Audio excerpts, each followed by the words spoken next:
Le Mahabharata, souvent considéré comme le plus grand poème épique jamais écrit, est une œuvre monumentale de la littérature indienne et mondiale. Attribué traditionnellement au sage Vyasa, ce texte, composé d'environ 100 000 slokas, vers en sanskrit, est 10 fois plus long que l'Iliade et l'Odyssée combinés. Plus qu'une simple chronique de guerre, le Mahabharata est une exploration profonde des dilemmes éthiques, du dharma, le devoir moral, et de la nature humaine. Le cœur de l'épopée est la guerre de Kurukshetra, une bataille cataclysmique entre deux branches de la dynastie Kuru, les Pandavas et les Kauravas. Cette guerre, qui marque un tournant cosmique et moral dans l'histoire de l'humanité, est aussi une métaphore des luttes internes de l'âme humaine. Le Mahabharata est divisé en 18 parvas, livres ou sections principales, avec un 19e livre ajouté comme annexe. Ces livres relatent non seulement la guerre elle-même mais aussi des récits secondaires, des dialogues philosophiques, et des enseignements spirituels, dont le plus célèbre est la Bhagavad Gita. L'épopée commence avec la rivalité entre les Pandavas, 5 frères vertueux nés de relations divines, et les Kauravas, 100 fils du roi Dhritarashtra, qui incarnent l'ambition et la jalousie. Les tensions entre ces deux branches de la famille royale de Hastinapura sont alimentées par des disputes sur le trône, des humiliations, et des injustices répétées. L'élément déclencheur du conflit est le jeu de dés où les Pandavas, trompés par leur cousin perfide Duryodhana, perdent leur royaume, leurs richesses, et sont contraints à un exil de 13 ans. Leur tentative de récupérer leur royaume à la fin de cet exil conduit à la guerre inévitable de Kurukshetra.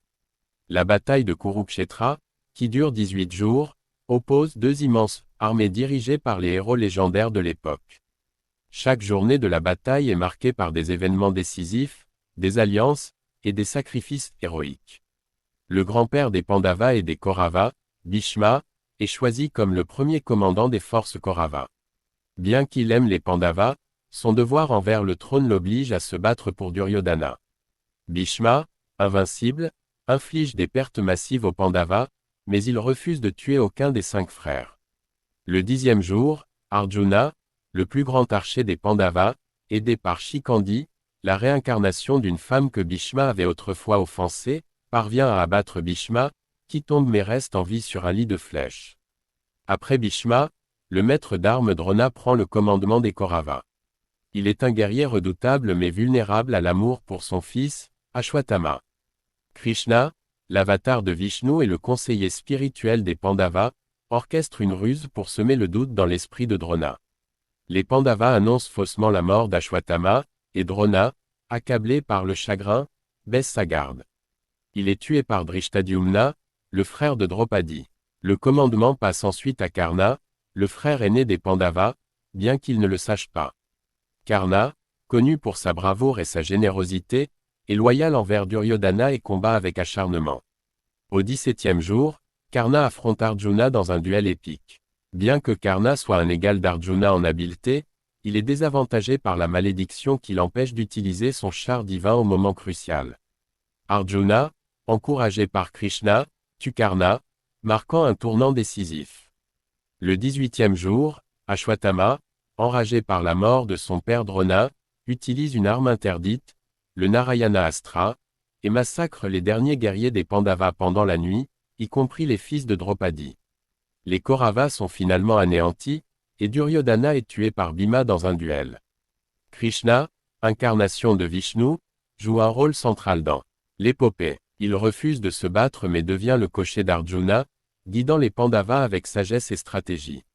Son enseignement dans la Bhagavad Gita, livré à Arjuna au début de la bataille, est une exploration profonde du dharma, de la dévotion, et de la libération spirituelle.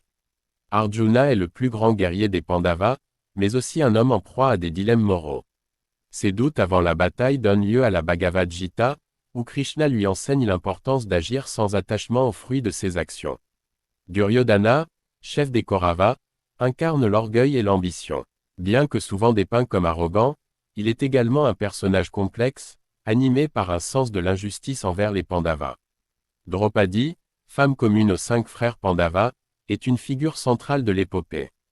Son humiliation publique lors du jeu de dés est l'un des catalyseurs de la guerre. Le Mahabharata explore les multiples facettes du dharma, personnel, familial, social et cosmique. Chaque personnage est confronté à des choix difficiles qui remettent en question la nature même du devoir. Bien que la guerre soit inévitable dans l'épopée, elle est aussi une métaphore des conflits intérieurs de l'âme humaine. La bataille de Kurukshetra montre les ravages de la violence et les conséquences des ambitions démesurées.